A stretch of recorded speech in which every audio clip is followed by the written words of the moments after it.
Hi and welcome to the exhibition, Architecture of Practice, Research, Reflections and Reformulations, looking at the work of RMA Architects over 30 years.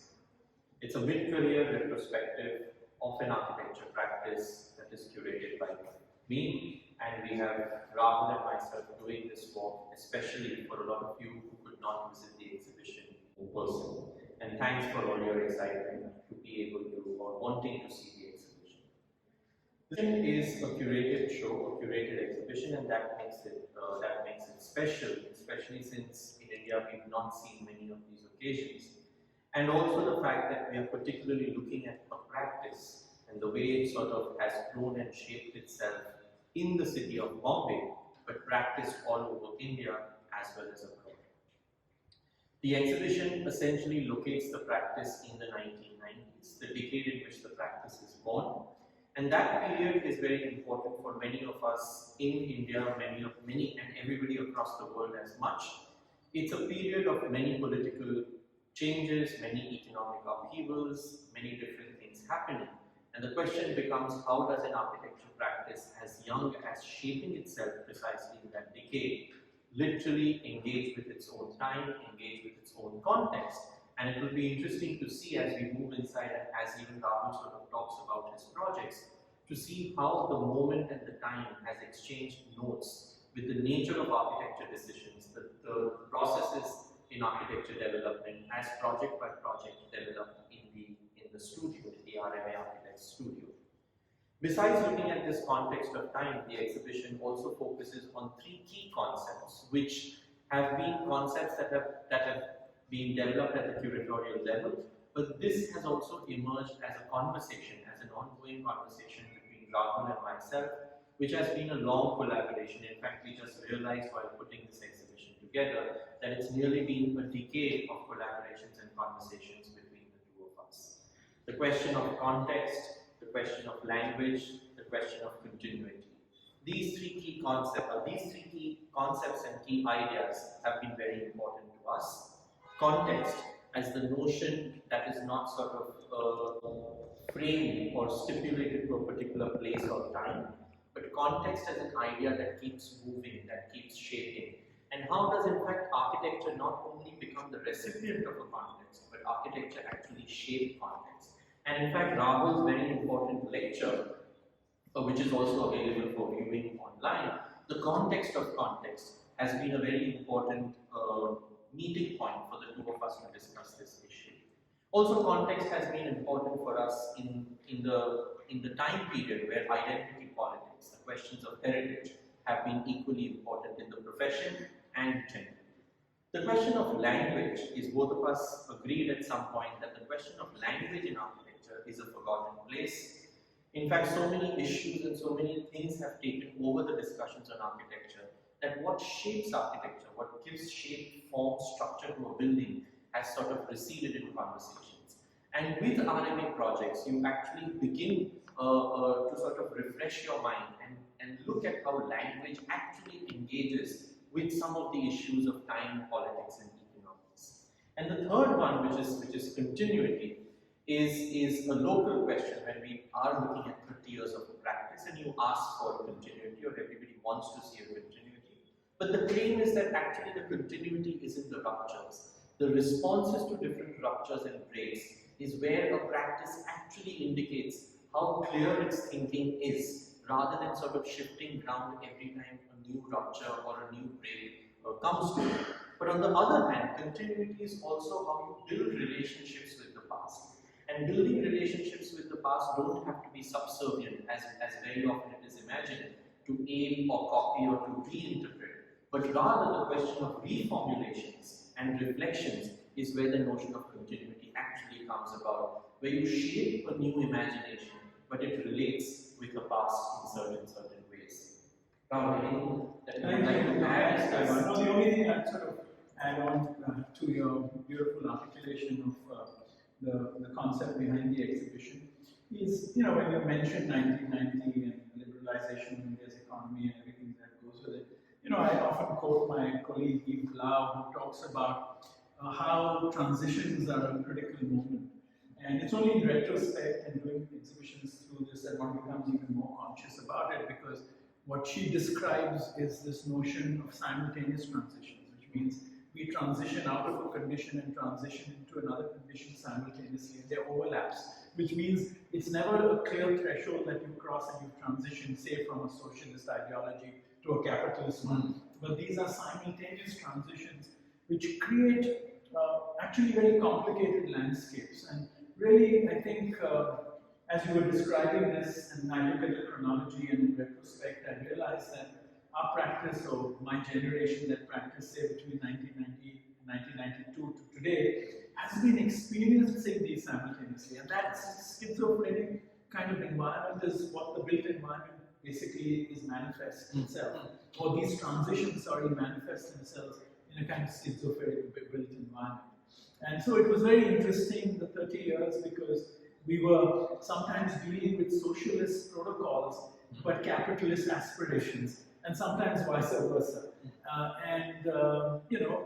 It really is a challenging moment, therefore, then to produce coherent architecture in that kind of condition. So, so I just wanted to add to that point.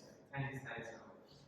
So with this introduction, we move into the exhibition.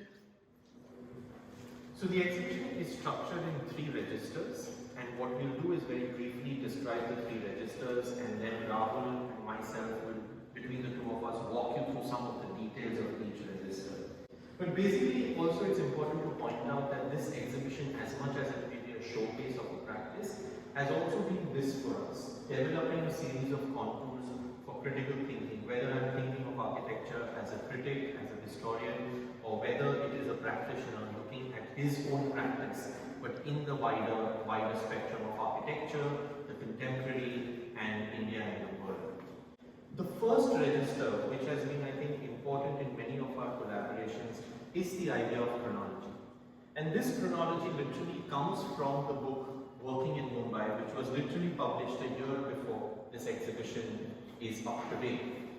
Borrowing the chronology from this book, which is a very important reflection that Rahul Mehrotra produces on his own practice, and very often I say it's a kind of a dialogic mode where it is Rahul Mehrotra, the critic, talking to Rahul Mehrotra, the practitioner, and going through a series of reflections and questions as to what he did, or what did this studio do, and why did they do what they did. From this, we sort of begin with the curatorial reflections on the chronology. So the first register that is developed is a decade-wise reflection on how, when you look at a practice, look at the time period, you are able to actually make more universal or even abstract reflections, say on a particular typology. Why did conservation shape in India the way it shaped? Or why did interior design shape in architecture in the 1990s the way it did? What do these sort of typologies, what do certain questions of materiality or language mean, not only for RMA Architects, but for the broader practice of architecture in contemporary India? It also, the curatorial reflections decade-wide also allow us to sort of look at some of the Rahul Mehrotra publications, whether they were authored, single-authored, whether they were co-authored, edited, co-edited. It gives a certain sense of a notion of a time, of a notion of a terrain, that while he was sort of making buildings, doing architectural projects, being at conferences, being in advisory committees, shaping the Bombay legislation or the Maharashtra legislation for heritage conservation, he was also doing one of the key books, or one of the seminal books on Bombay, or he was doing a very important essay that looks at architecture in India over 100 years. So these conjunctions and how some of these things come together are an important note in the curatorial reflection. The second layer is actually much more thematic, where some of the key themes that one had observed in the practice, partly as ongoing conversations with Rahul and his team at RMA Architects, but second also in terms of doing a study of the chronology, 4 thematic interlocutions were developed. The first being the question of critical conservation. The second was particular to a material such as terracotta. And the next 2 were very sort of architectural ways of thinking or designing a building. One was the question of cross sections in RMA Architects projects, and the other was the question of the facade. All these 3 are very timely themes, Whereas, for example, somebody can talk of terracotta in a highly regionalist sort of a pitch. At RMA Architects, it is handled more as a contemporary material that has a history and a present. Or the question of facades, for example, where facades are very often in the last sort of few decades or in the sort of century relegated to a very surface application. The facade, as we know in the contemporary, has developed much more than being just a skin. It is in fact the depth of the building. And literally you can see in certain architecture projects at RMA Architects where the facade has defined how the project, its program and its presentation as a built environment literally works. So these were some of the investigations in the second layer. The third layer has actually been engaging with Rahul Mehrotra, the writer. And that's, I think, important to note that Mehrotra has equally been a writer, an academic, and a researcher, as much as he's been a practitioner. And I think this has been something that is unique to Rahul Mehrotra and RMA Architects. But it's also very important at the general question to think of an architect being absolutely sensitive and super conscious about the environment that he or she is working in at all points in time. So whether he identifies or he thinks through his time period through his writings, or one would reflect in many other different ways, those can change. But the question that there is a certain sense of the time that is produced in his writings, which is also very evident in a second book that Rahul Mehrotra recently put together, which is a collection of his essays over 30 years. These extracts are not put here in any chronological order. In fact, they are sort of, in many ways anachronistic. They actually match with the chronology in terms of affinities, which also shows that certain ideas develop, but ideas also probably go through certain kind of waves, where the wave becomes sharper or thicker sometimes, and the wave sort of sometimes becomes very subtle. But certain ideas and projects that you may see in the 1990s suddenly develop into full-fledged research projects in 2015, or the vice versa.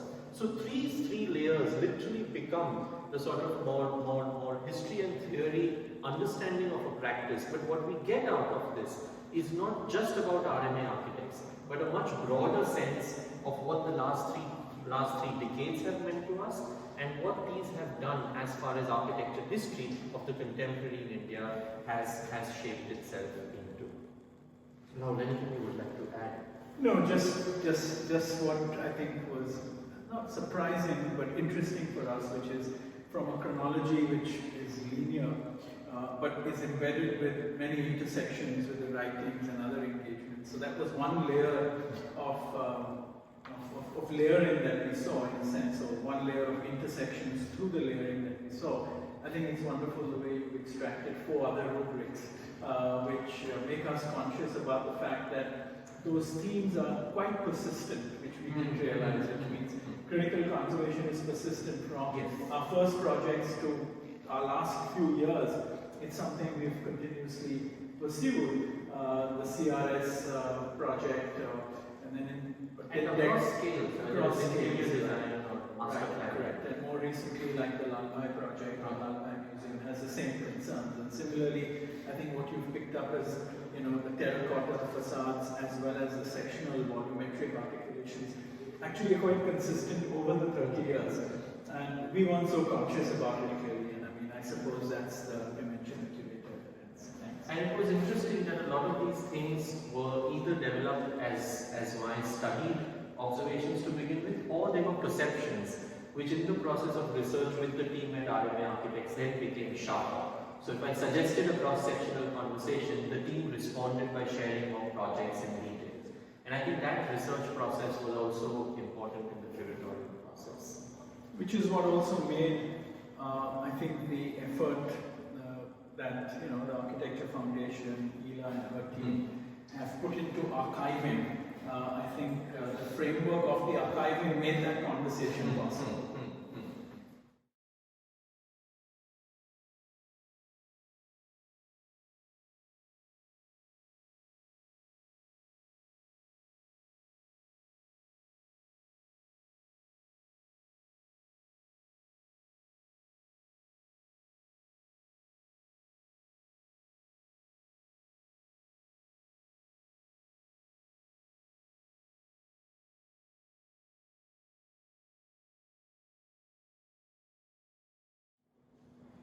second register actually brings this table of models, and it's a register that deals with twin issues. One is the question of the studio, the laboratory, the space, the grind where architecture is produced, and I think whether it's the writer's studio, the architect's studio, the studio as a space is very interesting. The second is actually the question of process. And I think everybody has a staple question about the process in an architect's work, or in an artist, or a writer, or a theatre work. But there is never a formula that sort of defines a process or gives a certain kind of a template. The process here was actually bringing a slice of the studio into the exhibition space, and I think that was very interesting and fun for me as a curator, but also I know for the team at RMA Architects, where a part of the studio, and it is important for us to mention that the Mueller Bhavan Gallery is in the Kalagra precinct, which is the same precinct, the same area that RMA Architects have their office and studio. And this very space has been a space for many conversations, a space for many conferences, where Rahul, in fact, as a part of UDRI, but as part of many collectives in the city, has organized many conferences, many lectures. As a young student, one has attended some of these things. This coming together in a city space, the notion of exhibition, the notion of activism, the notion of platforms for conversation, advocacy, at the same time in architecture practice. So this second layer has many complex layers of memory for the studio, but also for the curator and for many visitors to the exhibition. In bringing the studio inside the exhibition, we literally begin with this large size image, which is, as you may notice, the only large size photograph that you find in the exhibition. It's an image that greets you as soon as you enter RMA Architects' office. What you notice in that entry image is a series of racks which have stacks and stacks of models. These models are not literally in some notion of exhibition, they are simply a stacking of models. As the office must be working, producing a lot of material which needs to be stacked. And secondly, being in a Bombay office, it's a small space. The racks of models become the partitions to divide the different working teams in the office. And in that sense, they overwhelm the space in a nice way. We in fact brought two of the racks literally from the studio into the exhibition space, and they kind of shape an umbilical connection between the studio and the exhibition space. And what we did with this large center table, literally like the working bench or the laboratory table, you see models concerning 6 particular projects. Why and how these 6 particular projects we'll tell you soon, but 6 projects and their models come and sit together right next to each other in a very strong conversational mode with each other. In a sense, very often I refer to the German concept of the Stammtisch, which is a deep and an aggressive conversation table. And here literally you see these models, and you may not find a template of models, but you will find a 1:1 model when there is a need for that. You may find a concept model, you may find a detailed wall cross-sectional model, or a full sectional model. A variety of different models at different scales, different details, come and sit here together in a sense of bringing forth as to how the models become the conversational space at the RMA studios itself. And in that sense, one could sort of also mention very essentially that none of these models were specifically produced for the exhibition. They were all models that were lying in the studio or maybe with a client at a site, and they were just brought here and presented here within the space of the exhibition. And just to sort of quickly point out, you could sort of see the history or the story of a particular project through a collection of models. So you can see, for example, these models concerning the CEPT library building, or the CEPT University Library building, where the very first presentation model, which actually presented the idea that half the building would be underground, and even the most important element of the building, the louvers, had not even yet developed, and there was another negotiation going on with the facade of the building, etc.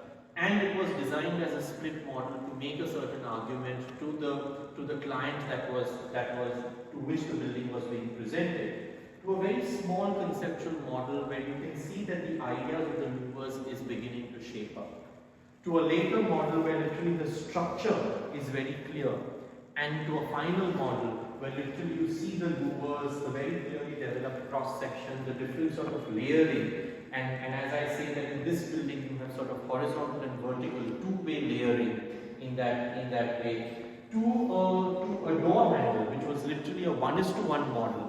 And very often, as when you're sort of working at Rahul's office, meeting him for another project or something, you suddenly become the trial model to see how and I remember this one where everybody kept saying, put your hand and see, does it sort of hurt you or is it comfortable in that sense? So project by project you see a different range of models and how they come and sit together. Rahul? No, thanks, Kaiwan. I mean, I just would add one point, which is to clarify that all the models you see here are made in the studio as part of the process. These are not commissioned outside the studio to professional model makers. This is done by people working in the office, people who are part of the project, and more specifically, three model makers, Pradeep Gaurav, Rajesh Kumar, and Mahendra Gaurav, who were, people who had joined the office to start with when they were, doing blueprints for us and doing, other tasks which became redundant. But we found that they were really skillful when they helped us in, putting models together. And then they took over that whole enterprise, and now they are the master craftsmen or the model makers who I think have a great dignity now in the studio because they work in par or on par with the architects in the studio and actually become co-producers of the process of building. So these are all models that have been built in-house, very much part of the culture of the studio and intrinsic to the process of design development, design presentation, and the final realization of the projects. So thanks for highlighting and including these as such an important part of the exhibition. Thanks, Rahul. To close this register, as much as the racks and the table are the two components of this register, there is also another component which actually connects the second register to the third register, which is the detailed study of 6 projects, which is what you see as a 1:1 installation mock-up of the louvers. The louvers have been shaping as an important architecture element, and I would like to recall the question of architecture language that we spoke of earlier. The louvers have shaped into a whole conversational area for RMA Architects buildings, especially the 3 important institutional buildings that have recently come up in Ahmedabad. And not only are they here because they are shaping an important question of language and programmatic conversation, but also because it reflects on the RMA practice, and one has heard stories whether it was the KMC building at Hyderabad, whether it was the CEPT University Library building. Whenever there is a system that is being sort of dealt with at a level that is new, at a level that is experimental, to do live mock-ups on site, to sort of work with live modeling has been integral to the studio's process. So whether it is models in the studio or whether it is making mock-ups on site, this has been a certain kind of a continuation between the studio and the site of the project.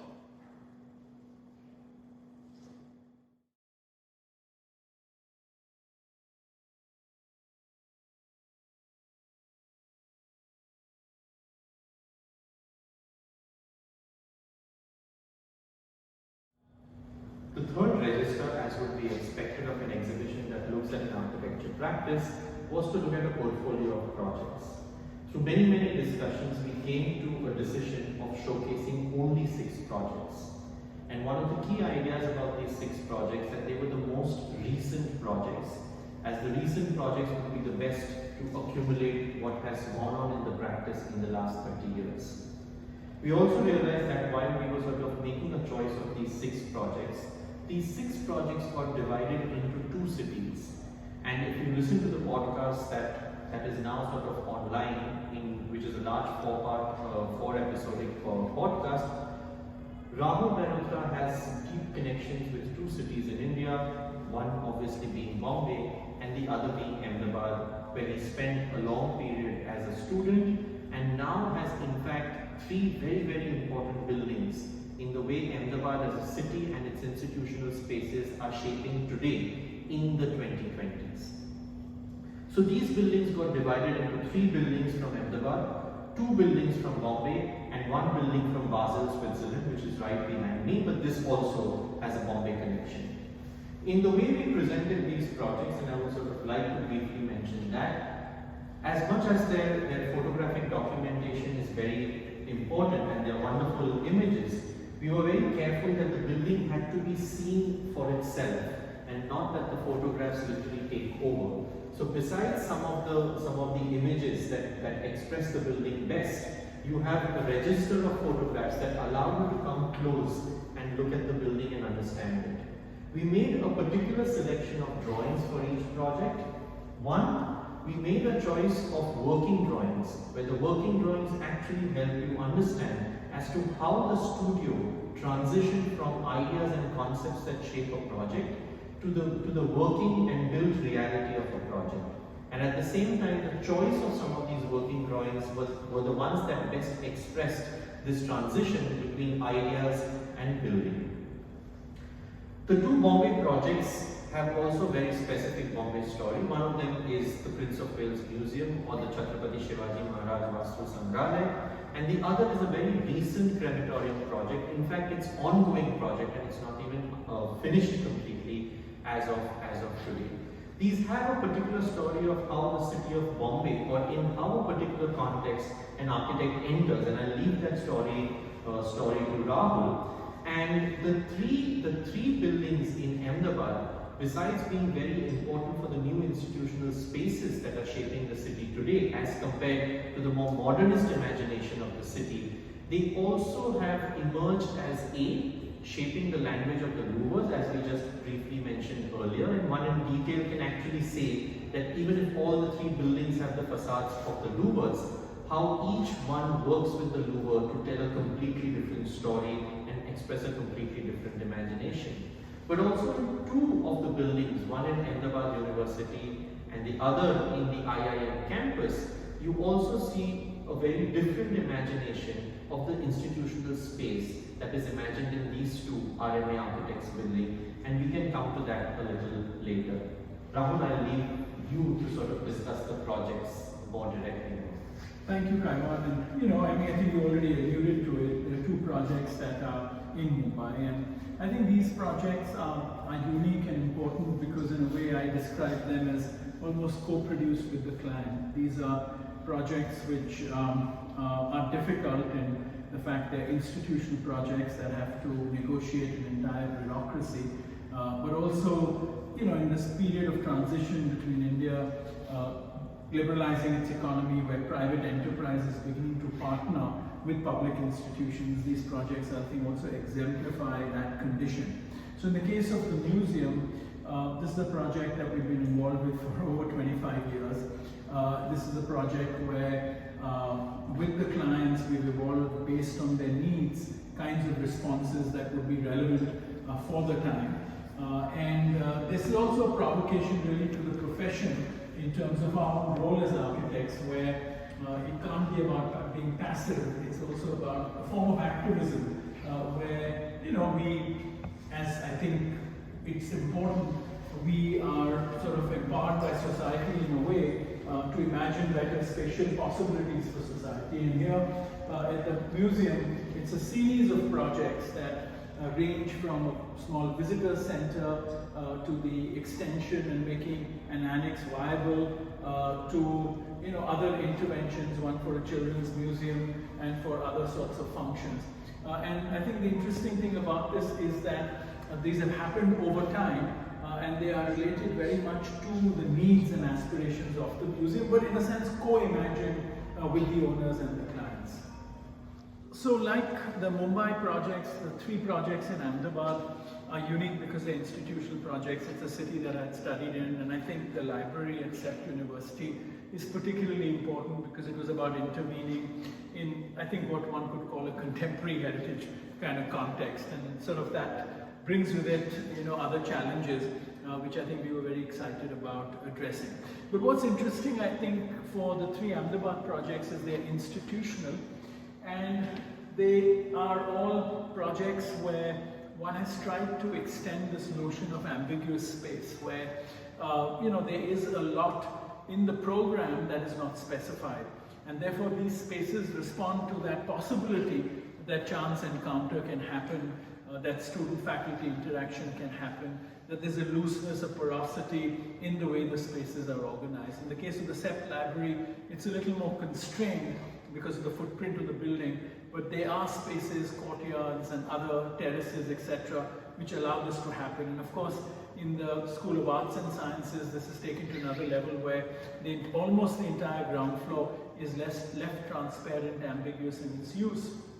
So students from across the campus can filter through the building. And in the case of the IIM School of Public Policy, 50% of the space is a kind of processional way with minimally programmed spaces where this sort of interaction can happen. And so for us it was very exciting to take on these institutional buildings and play with this notion of trying to create a tension between forms of specificity and aspects of ambiguity, where the specificity was really in the programmatic responses, which are also important, and the ambiguity was through the circulation spaces and other spaces where this kind of interaction could happen.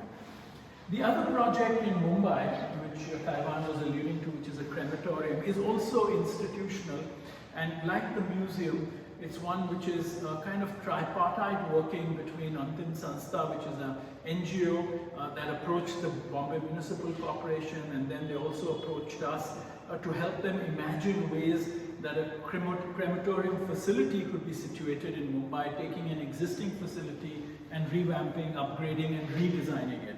And working with the Bombay Municipal Corporation, of course, has its own challenges in terms of the bureaucracies and things. But this is an important project for the city because, again, in a way it's co-produced. The BMC, their constraints and aspirations, an NGO that has done superb work in the field, and us trying to bring ways that spatially those aspirations can be imagined. And so it kind of becomes multiple constituencies even within the formation of the client, which makes it very exciting and challenging.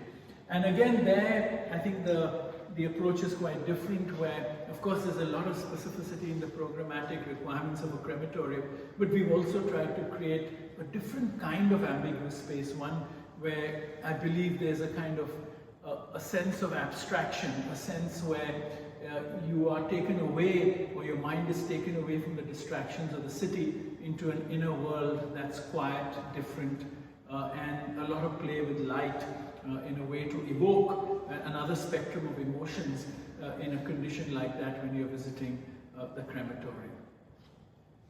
So in the School of Arts and Sciences, as I mentioned, the ground floor is left very ambiguous and transparent and porous, and I was very happy when Kaiwan picked this drawing, which is a flooring drawing of the ground floor, that shows how uninterrupted the space is and how otlas and little sitting pits and mini amphitheaters all begin to define and suggest ways the space can be used. And so it was interesting that he picked up on that aspect through a flooring drawing. But these images capture that notion also of embedded scales within a building. And so those were the kinds of ideas that I think we explored very much, both in the School of Arts and Sciences, but also in the School of Public Policy, whereas in these images you see this sort of ambiguous space, which is a processional route that takes you up these ramps. It's a kind of street that becomes vertical, and strung along it are places to sit, places for respite, places for interaction, but also places for formal gathering. And so it is a building yet under construction, and I hope those aspects emerge. And then when we come to a crematorium, it's a different kind of ambiguity. It's an ambiguity which is large courtyard spaces where you embrace yourself within nature, but then it's spaces which are much quieter, where you approach really the crematorium or the areas of cremation, which are through these drum-like spheres where light sort of bounces off these curved surfaces through skylights. But the city and its imagery recedes, and it's extracted from your imagination and vision to take you to another world. And of course, this is also under construction, and I hope some of these aspirations are achieved. And this last two components of the exhibition, which I'd just like to point out, one is interpretive axonometrics, and I think this is the first time you have a curator who's taken two buildings where he feels some of these themes play out and actually constructed, extracted axonometrics to show the complexity of circulation, of the ambiguous spaces I was referring to, but also the kind of logic by which programs have been strung across these spaces. And so it sort of is another reading of the structure of these buildings, which don't come from the studio, but come from kind of a curator's practice. And then the other is an infographic where we wanted to acknowledge everyone who worked in the studio for over 30 years. And so it's an infographic which lists everyone who's gone through the studio in 30 years and also lists their position, whether they were interns, how long they worked, whether they were principals, model makers, etc. And so that's just a little quiet corner in the exhibition where some of these acknowledgements were made through these sorts of graphics, and which we were very pleased with in terms of the fact that the curator included them in that way. And with that, at least, I don't think I have anything more to say. I'm going to hand it over to Kaiwan and just thank him again for the effort he's put into this exhibition. Thank you. Thanks, Rahul. Thank you so very much. Just to sort of close the last few components of the exhibition, which really are small inserts, but they sort of tie up the whole thing, which is, one mentioned the ongoing conversations between Rahul and me, which have been around many projects, and very often the game is to talk between conceptual ideas and how conceptual ideas get shaped in a building project. And we've just taken a few extracts of these conversations and put them here, but also in a small selection of books here, where very often projects in the studio have got converted or have got shaped into books, whether they become sometimes some kind of a design manual. So when you're working with a boutique chain, a boutique retail chain like Bandage, it develops a certain systems of design and that becomes a book.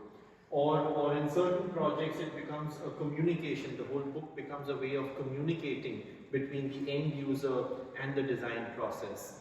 And finally, as Rahul mentioned, it is the acknowledgement of the studio.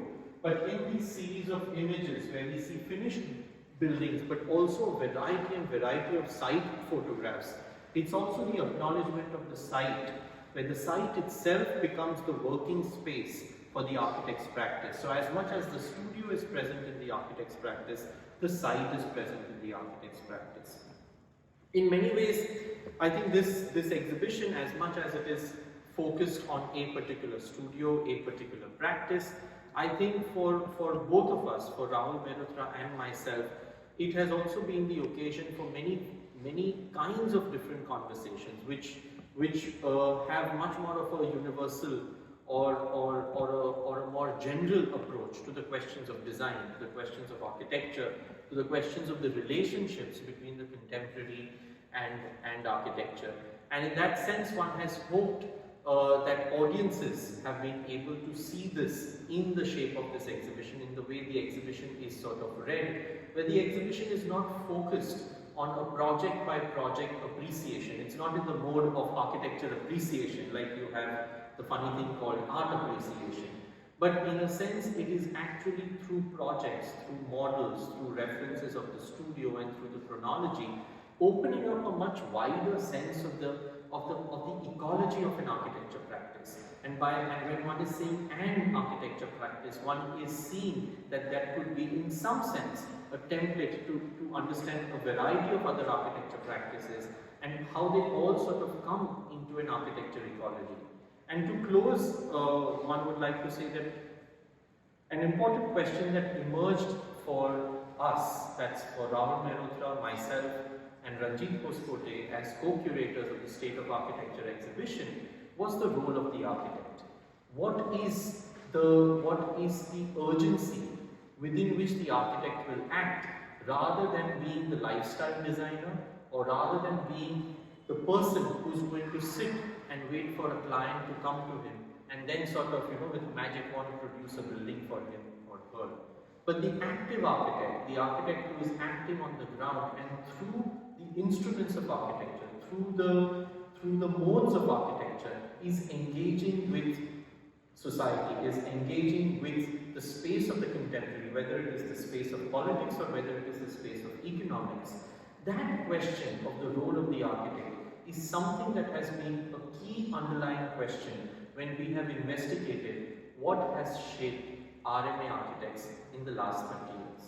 Thank you all for sort of listening to both of us so patiently and having the enthusiasm to stay with us through this walk and view the exhibition online, even if you could not make it to the exhibition. Thank you very much.